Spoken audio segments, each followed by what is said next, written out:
Hello दोस्तों, शक्ति pharma YouTube channel पर आपका स्वागत है।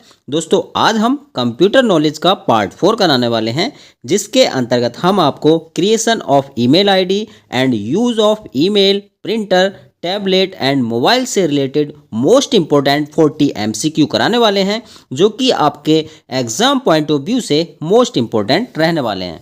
तो दोस्तों आज हम थ्योरी क्लास ना करा करके डायरेक्टली आपको एमसीक्यू कराने वाले हैं, ठीक है। अगर दोस्तों आपको थ्योरी क्लास का पीडीएफ चाहिए तो हमारे व्हाट्सएप नंबर पर आप मैसेज कर सकते हैं। विद इन आवर दोस्तों आपको जो है शॉर्ट्स नोट्स की पीडीएफ आपको प्रोवाइड हो जाएगी। दोस्तों ये जो आपके शॉर्ट्स नोट्स हैं ये आपके एग्ज़ाम पॉइंट ऑफ व्यू से मोस्ट इम्पोर्टेंट रहने वाले हैं, जो कि आपके एग्ज़ाम टाइम पे क्विक रिवीजन में काफ़ी हेल्पफुल रहने वाले हैं। दोस्तों आप शुरू करते हैं आज के मोस्ट इम्पोर्टेंट 40 एमसीक्यू। दोस्तों आज के जो एमसीक्यू हैं काफ़ी इजी रहने वाले हैं। तो दोस्तों आपका सिलेबस में दिया है ये टॉपिक, इसीलिए इसके जो एमसीक्यू हैं वो करने ज़रूरी हैं। तो क्वेश्चन नंबर है 101, ईमेल का पूरा नाम क्या है? तो बताइएगा दोस्तों ईमेल का पूरा नाम क्या होता है। तो हमारा जो करेक्ट आंसर हो जाएगा ऑप्शन बी हो जाएगा, ठीक है, यानी इलेक्ट्रॉनिक मेल। तो ईमेल का दोस्तों पूरा नाम क्या होता है? इलेक्ट्रॉनिक मेल होता है। क्वेश्चन नंबर है 102, ईमेल भेजने के लिए किसकी आवश्यकता होती है? बताइएगा। आपको ईमेल अगर किसी को सेंड करना है तो उसके लिए हमें किस चीज़ की आवश्यकता होगी? प्रिंटर की होगी, इंटरनेट की होगी, स्कैनर की होगी या फिर स्पीकर की होगी? तो हमारा जो करेक्ट आंसर हो जाएगा दोस्तों ऑप्शन बी हो जाएगा, यानी इंटरनेट। तो दोस्तों किसी को ईमेल सेंड करने के लिए इंटरनेट की आवश्यकता होती है। क्वेश्चन नंबर है 103, ईमेल एड्रेस में चिन्ह क्या कहलाता है? तो दोस्तों जो आपका ईमेल एड्रेस में ये जो आपका चिन्ह होता है, हम इसको किस नाम से जानते हैं? हैज़ के नाम से जानते हैं, डॉलर के नाम से जानते हैं, या @ के नाम से जानते हैं, या स्टार? तो दोस्तों आप सभी को पता होगा ईमेल एड्रेस में ये जो चिन्ह होता है आपका, ये होता है आपका @ का चिन्ह, ठीक है, तो याद रखिएगा। क्वेश्चन नंबर है 104, निम्न में से कौन सी ईमेल सेवा है? तो बताएं दोस्तों निम्न में से कौन सी ईमेल सेवा है? जीमेल, पेंट, एक्सेल या वर्डपैड? तो हमारा जो करेक्ट आंसर रहेगा ऑप्शन ए रहेगा, यानी जीमेल। तो दोस्तों जो जीमेल है इसके माध्यम से हम ईमेल सेंड करने का काम करते हैं। क्वेश्चन नंबर है 105, ईमेल प्राप्त संदेश किस फोल्डर में आते हैं? तो दोस्तों जो ईमेल आपके आते हैं, ठीक है, तो वो किस फोल्डर में आते हैं? सेंट में, ड्राफ्ट में, इनबॉक्स में या ट्रैश में? बताइएगा। तो आपका जो करेक्ट आंसर हो जाएगा ऑप्शन सी। तो दोस्तों जो भी आपके जीमेल पर मैसेज आते हैं वो इनबॉक्स में आते हैं। क्वेश्चन नंबर है 106, ईमेल भेजने के लिए किस बटन का प्रयोग किया जाता है? दोस्तों अगर आप किसी को ईमेल भेजेंगे यानी सेंड करेंगे तो किसका यूज़ करेंगे आप? बताएं। सेव का यूज़ करेंगे, सेंड का, डिलीट का या प्रिंट का? तो हमारा जो करेक्ट आंसर होगा ऑप्शन बी होगा, यानी सेंड, ठीक है। तो ईमेल भेजने के लिए हम सेंड का प्रयोग करेंगे। क्वेश्चन नंबर है 107, ईमेल में सब्जेक्ट का उपयोग किस लिए किया जाता है? दोस्तों जब हम किसी को ईमेल सेंड करते हैं तो उसमें ऊपर एक ऑप्शन आता है सब्जेक्ट का, तो उसका जो प्रयोग करते हैं किस लिए करते हैं? पासवर्ड लिखने के लिए करते हैं, प्राप्तकर्ता का नाम लिखने के हेतु करते हैं, संदेश का विषय बताने हेतु, या फाइल अटैच करने हेतु? बताइएगा। तो दोस्तों जो आपका करेक्ट आंसर हो जाएगा ऑप्शन सी हो जाएगा, ठीक है, यानी जो आप मैसेज भेज रहे हैं उसका विषय यानी सब्जेक्ट बताने के लिए हम सब्जेक्ट का प्रयोग करते हैं। क्वेश्चन नंबर है 108, ईमेल में फाइल जोड़ने की प्रक्रिया क्या कहलाती है? दोस्तों अगर हम किसी को ईमेल भेज रहे हैं और उसमें कोई फाइल आपको जोड़नी है तो उसको हम क्या कहेंगे? फॉरवर्डिंग कहेंगे, रिप्लाई कहेंगे, अटैचमेंट कहेंगे या ड्राफ्टिंग कहेंगे?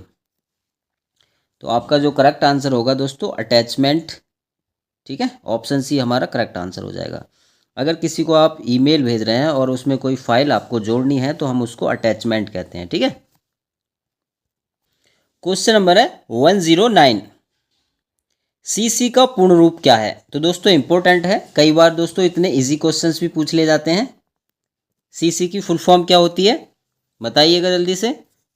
तो आपका जो करेक्ट आंसर हो जाएगा दोस्तों ऑप्शन ए हो जाएगा, यानी कार्बन कॉपी।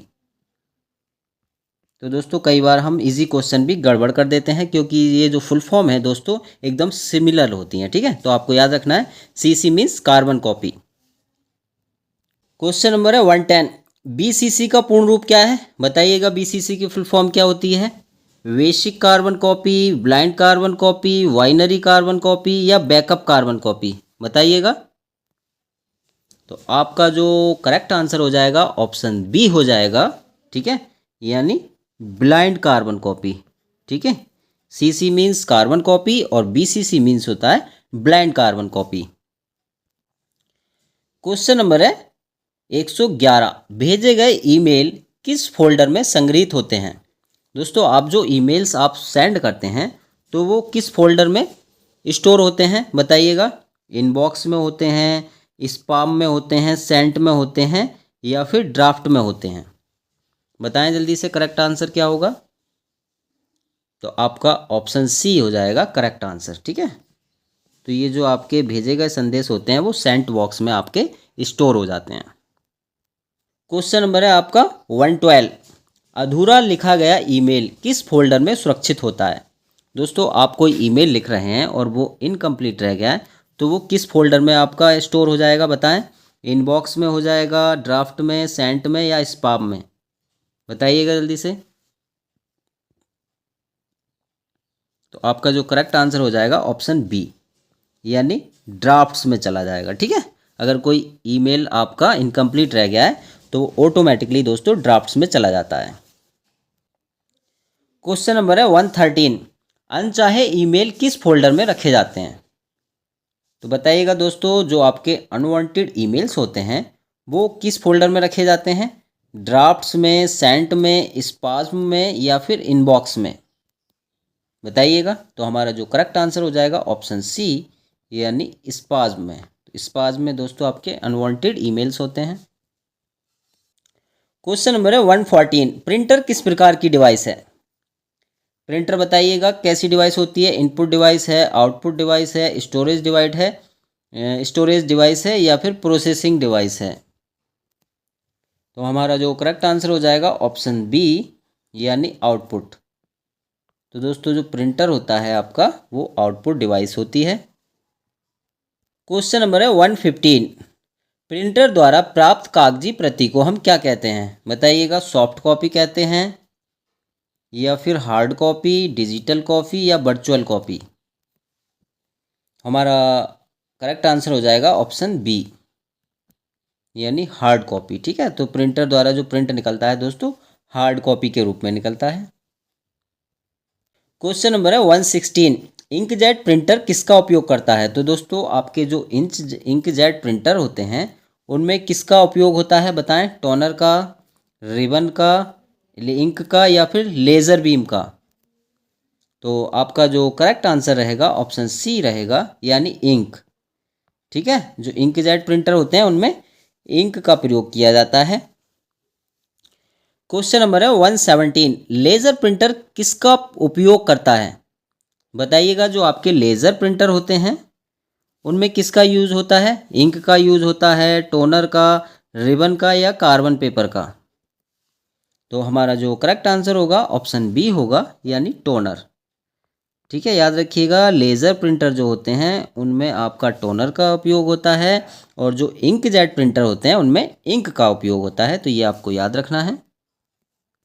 क्वेश्चन नंबर है 118, डॉट मैट्रिक्स प्रिंटर किस प्रकार का प्रिंटर है? जो आपके डॉट मैट्रिक्स प्रिंटर होते हैं वो किस प्रकार के प्रिंटर होते हैं? बताएं। नॉन इम्पैक्ट, इम्पैक्ट, लेज़र या फिर थर्मल? तो हमारा जो करेक्ट आंसर होगा ऑप्शन बी, यानी इम्पैक्ट। तो याद रखिएगा जो डॉट मैट्रिक्स प्रिंटर होते हैं ये आपके इम्पैक्ट प्रिंटर होते हैं। क्वेश्चन नंबर है 119, किस डॉक्यूमेंट को प्रिंट करने के लिए शॉर्टकट की क्या है? किसी डॉक्यूमेंट को प्रिंट करने के लिए शॉर्टकट की क्या होती है?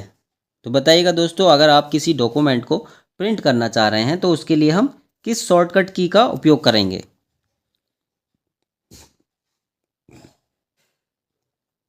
बताइएगा दोस्तों जल्दी से, बहुत ही ईजी है। तो हमारा जो करेक्ट आंसर हो जाएगा ऑप्शन बी। किसी डॉक्यूमेंट को अगर हमें प्रिंट करना है तो उसका हम यूज़ करते हैं उसके लिए Ctrl+P का। और दोस्तों अगर किसी डॉक्यूमेंट को हमें सेव करना है तो उसके लिए हम यूज़ करते हैं Ctrl+S का। और दोस्तों अगर किसी डॉक्यूमेंट को हमें कॉपी करना है तो उसके लिए हम यूज़ करते हैं Ctrl+C का। और दोस्तों अगर किसी को हमें कट करना है, ठीक है, किसी डॉक्यूमेंट को कट करना है तो उसके लिए हम यूज़ करते हैं Ctrl+X का। क्वेश्चन नंबर है 120।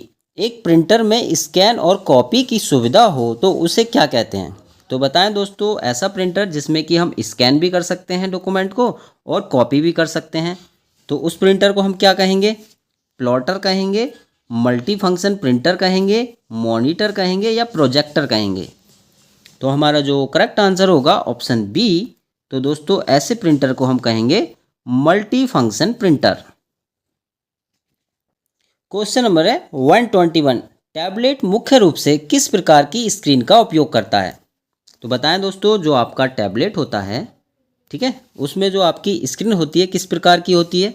CRT होती है, LED होती है, टच स्क्रीन होती है या LCD ओनली? तो हमारा जो करेक्ट आंसर हो जाएगा ऑप्शन सी, यानी टच स्क्रीन। ठीक है, तो जितने भी टैबलेट्स आते हैं दोस्तों उनकी स्क्रीन जो है टच स्क्रीन होती है। क्वेश्चन नंबर है 122। टैबलेट का आकार सामान्यतः किस बीच होता है? जो आपका टैबलेट होता है दोस्तों उसका जो आकार होता है वो किसके बीच का होता है, यानी किसके सिमिलर होता है? प्रिंटर और स्कैनर, मोबाइल और लैपटॉप, CPU और मॉनिटर या कीबोर्ड और माउस? तो हमारा जो करेक्ट आंसर होगा ऑप्शन बी होगा, यानी मोबाइल और लैपटॉप के सिमिलर ही इसका जो है आकार होता है आपके टैबलेट का। क्वेश्चन नंबर है 123। टैबलेट में ऐप्स कहाँ से इंस्टॉल किए जाते हैं? जो आपका टैबलेट होता है दोस्तों उसमें जो आप ऐप्स यूज़ करते हैं वो कहाँ से इंस्टॉल किए जाते हैं बताइएगा? BIOS से, कंट्रोल पैनल से या ऐप स्टोर, प्ले स्टोर से या नोटपैड से? तो आपका जो करेक्ट आंसर होगा ऑप्शन सी होगा, यानी ऐप स्टोर या फिर प्ले स्टोर से जो है हम ऐप्स जो है डाउनलोड करते हैं, इंस्टॉल करते हैं। क्वेश्चन नंबर है 124। टैबलेट का उपयोग किस कार्य में किया जाता है? बताइएगा, हम टैबलेट का जो उपयोग करते हैं किस कार्य में करते हैं? E-लर्निंग में करते हैं, इंटरनेट ब्राउजिंग में करते हैं, PDF रीडिंग में करते हैं या फिर ऑल ऑफ द एबव? तो दोस्तों आपका जो करेक्ट आंसर होगा ऑप्शन डी होगा, यानी उपरोक्त सभी। तो दोस्तों हम टैबलेट का उपयोग E-लर्निंग में भी करते हैं, इंटरनेट ब्राउजिंग में भी करते हैं और PDF को रीड करने में भी हम करते हैं। क्वेश्चन नंबर है 125। टैबलेट में इंटरनेट से जुड़ने के लिए क्या उपयोग किया जा सकता है? बताइएगा, वाईफाई यूज़ करते हैं, मोबाइल डाटा यूज़ करते हैं, दोनों या कोई नहीं? तो हमारा जो करेक्ट आंसर होगा ऑप्शन सी होगा, यानी बोथ। ठीक है, तो दोस्तों टैबलेट में अगर हमें इंटरनेट कनेक्ट करना है तो वाईफाई के द्वारा भी कर सकते हैं और मोबाइल डाटा के द्वारा भी कर सकते हैं। क्वेश्चन नंबर है 126। मोबाइल फ़ोन का प्रमुख कार्य क्या होता है? बताइएगा, मोबाइल फ़ोन का जो प्रमुख कार्य होता है क्या होता है? कॉलिंग होता है, मैसेजिंग होता है, इंटरनेट एक्सेस होता है या ऑल ऑफ द एबव? तो हमारा जो करेक्ट आंसर हो जाएगा ऑप्शन डी हो जाएगा, यानी ऑल ऑफ द एबव। ठीक है, तो मोबाइल के द्वारा हम कॉलिंग भी करते हैं, मैसेज भी करते हैं और इंटरनेट का एक्सेस भी करते हैं। क्वेश्चन नंबर है 127। स्मार्टफोन में एंड्रॉयड क्या है? बताइएगा, जो स्मार्टफोन में आपका एंड्रॉयड होता है वो क्या होता है? हार्डवेयर होता है, ऑपरेटिंग सिस्टम होता है, ब्राउज़र होता है या फिर प्रिंटर होता है? तो हमारा जो करेक्ट आंसर रहेगा ऑप्शन बी रहेगा, यानी जो आपका एंड्रॉयड होता है वो एक ऑपरेटिंग सिस्टम होता है आपके स्मार्टफोन का। क्वेश्चन नंबर है 128। मोबाइल फ़ोन में ऐप डाउनलोड करने के लिए कौन सा स्टोर उपयोग किया जाता है? दोस्तों मोबाइल फ़ोन में अगर आप कोई भी ऐप इंस्टॉल कर रहे हैं या डाउनलोड कर रहे हैं तो कौन से स्टोर का आप उपयोग करते हैं बताएं। बहुत ही आसान क्वेश्चन है, बताइएगा। तो आपका जो करेक्ट आंसर हो जाएगा ऑप्शन ए हो जाएगा, यानी प्ले स्टोर। क्वेश्चन नंबर है 129। ब्लूटूथ का उपयोग किस लिए किया जाता है? बताइएगा। जो फ़ोन में आपके ब्लूटूथ होती है उसका उपयोग हम किस में करते हैं? प्रिंटिंग में करते हैं, फाइल शेयरिंग में करते हैं, स्कैनिंग या फिर फॉर्मेटिंग में। तो हमारा जो करेक्ट आंसर हो जाएगा ऑप्शन बी हो जाएगा, यानी फाइल शेयरिंग। फाइल को शेयर करने के लिए हम ब्लूटूथ का यूज़ करते हैं। क्वेश्चन नंबर है 130। व्हाट्सएप मुख्यतः किस लिए उपयोग किया जाता है? तो दोस्तों आपके फ़ोन में जो व्हाट्सएप होता है उसका यूज़ हम किस में करते हैं? मैसेजिंग में करते हैं, वीडियो कॉलिंग में करते हैं, फाइल शेयरिंग में करते हैं या फिर ऑल ऑफ द एबव। तो आपका जो करेक्ट आंसर हो जाएगा ऑप्शन डी हो जाएगा, यानी ऑल ऑफ द एबव। ठीक है। तो व्हाट्सएप का दोस्तों हम यूज जो है मैसेज में भी करते हैं, वीडियो कॉलिंग में भी करते हैं और फाइल शेयरिंग में भी करते हैं। क्वेश्चन नंबर है 131। मोबाइल में इंटरनेट चलाने के लिए क्या आवश्यक होता है? बताइएगा। डाटा कनेक्शन आवश्यक होता है, वाईफाई आवश्यक होता है या दोनों में से कोई एक या फिर प्रिंटर? तो दोस्तों हमारा जो करेक्ट आंसर रहेगा ऑप्शन सी रहेगा, यानी दोनों में से कोई एक। दोस्तों अगर आपको मोबाइल में इंटरनेट चलाना है तो या तो आपको डाटा कनेक्शन के द्वारा चलाना पड़ेगा या फिर वाईफाई के द्वारा। तो दोनों में से कोई एक आवश्यक होता है। क्वेश्चन नंबर है 132। ईमेल में रिप्लाई विकल्प का उपयोग किस लिए होता है? बताएं दोस्तों। जो ईमेल में आपका रिप्लाई का जो ऑप्शन होता है वो किस लिए होता है? मेल को डिलीट करने के लिए, मेल का उत्तर देने के लिए, मेल प्रिंट करने के लिए या मेल सेव करने के लिए? तो आपका जो करेक्ट आंसर होगा ऑप्शन बी होगा, यानी मेल का आपको अगर आंसर देना है तो उसके लिए हम रिप्लाई का यूज़ करते हैं। क्वेश्चन नंबर है 133। फॉरवर्ड विकल्प का उपयोग किस लिए किया जाता है? तो दोस्तों जो जीमेल में आपका फॉरवर्ड का जो ऑप्शन होता है उसका उपयोग किस लिए करते हैं हम? मेल को दूसरे व्यक्ति को भेजने हेतु, मेल डिलीट करने हेतु, मेल सेव करने हेतु या मेल को प्रिंट करने के लिए? तो इसका जो आपका करेक्ट आंसर रहेगा ऑप्शन ए रहेगा, यानी मेल को दूसरे व्यक्ति को भेजने के लिए हम फॉरवर्ड का यूज़ करते हैं। क्वेश्चन नंबर है 134। प्रिंटर का कौन सा भाग कागज़ पर छपाई करता है? तो बताएं दोस्तों। जो आपका प्रिंटर होता है इसका कौन सा भाग जो है कागज़ पर छपाई करता है? प्रिंट हेड, स्पीकर, स्कैनर या मॉडेम? तो आपका जो करेक्ट आंसर होगा ऑप्शन ए होगा, यानी प्रिंट हेड। तो दोस्तों प्रिंटर का जो प्रिंट हेड पार्ट होता है उसका काम होता है कागज़ पर छपाई करने का। क्वेश्चन नंबर है 135। टैबलेट में स्क्रीन को नियंत्रित करने का मुख्य माध्यम क्या है? दोस्तों टैबलेट में जो आपकी स्क्रीन होती है उसको कंट्रोल हम किसके द्वारा करते हैं? तो आपका जो करेक्ट आंसर हो जाएगा ऑप्शन सी हो जाएगा, यानी टच के माध्यम से हम इसकी स्क्रीन को जो है कंट्रोल करते हैं। क्वेश्चन नंबर है 136। मोबाइल फ़ोन में सिम का उपयोग किस लिए किया जाता है? बताइएगा। स्टोरेज करने के लिए, नेटवर्क कनेक्टिविटी के लिए, प्रिंटिंग के लिए, स्कैनिंग के लिए? तो हमारा जो करेक्ट आंसर होगा ऑप्शन बी होगा, यानी नेटवर्क कनेक्टिविटी के लिए जो है हम मोबाइल फ़ोन में सिम का यूज़ करते हैं। क्वेश्चन नंबर है 137। जीमेल अकाउंट बनाने के लिए सामान्यतः क्या आवश्यक होता है? बताएं।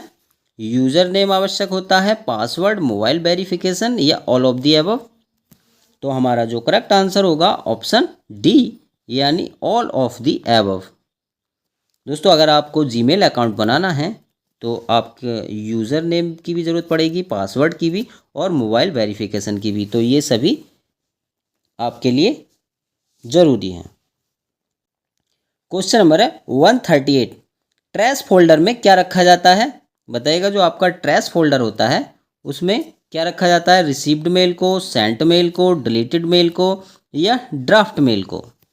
तो आपका जो करेक्ट आंसर हो जाएगा ऑप्शन सी, यानी जो डिलीटेड मेल होती हैं दोस्तों वो आपकी ट्रैश फोल्डर में रखी जाती हैं।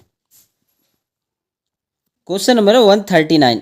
मोबाइल फ़ोन द्वारा ईमेल भेजा जा सकता है? तो बताइएगा दोस्तों। जो आपका मोबाइल फ़ोन होता है उसके द्वारा हम ईमेल भेज सकते हैं या फिर नहीं भेज सकते, या केवल लैपटॉप से या केवल टैबलेट से? तो हमारा जो करेक्ट आंसर होगा ऑप्शन ए होगा, यानी हाँ, मोबाइल फ़ोन से हम ईमेल जो है भेज सकते हैं। क्वेश्चन नंबर है 140। निम्न में से कौन सा डिजिटल संचार का माध्यम है? बताएं दोस्तों, निम्न में से कौन सा है जिसका यूज हम डिजिटल संचार के लिए करते हैं? ईमेल है, मोबाइल मैसेजिंग है, वीडियो कॉलिंग है या ऑल ऑफ दी अबव? तो हमारा जो करेक्ट आंसर रहेगा ऑप्शन डी रहेगा, यानी ऑल ऑफ दी अबव। तो दोस्तों डिजिटल संचार के माध्यम से हम ईमेल भी भेजते हैं, मोबाइल में मैसेज भी करते हैं और वीडियो कॉलिंग भी करते हैं। दोस्तों आज की क्लास कैसी लगी प्लीज़ कमेंट जरूर कीजिएगा। दोस्तों आज की जो क्लास थी बहुत इजी थी, तो आई होप दैट दोस्तों आपने 40 में से 40 का स्कोर प्राप्त किया होगा। दोस्तों अगर आपको किसी भी सब्जेक्ट के थ्योरी प्लस MCQ का PDF चाहिए तो हमारे व्हाट्सएप नंबर पर मैसेज कर सकते हैं। अपना नाम, कॉलेज का नाम और किस किस सब्जेक्ट के आपको PDF चाहिए आप हमें हमारे व्हाट्सएप नंबर पर मैसेज कर सकते हैं। आपको विद इन आवर जो है जो शॉर्ट नोट्स के फॉर्म में PDF हैं वो आपको प्रोवाइड हो जाएंगे, जो कि आपके दोस्तों एग्ज़ाम टाइम पर क्विक रिवीजन के लिए काफ़ी हेल्पफुल रहने वाले हैं। दोस्तों अगर आपने अभी तक हमारा चैनल सब्सक्राइब नहीं किया है तो प्लीज़ चैनल को सब्सक्राइब कीजिएगा और वीडियो को लाइक एंड शेयर करना नहीं भूलिएगा। सो प्लीज़ दोस्तों stay healthy and take care. Thank you for watching.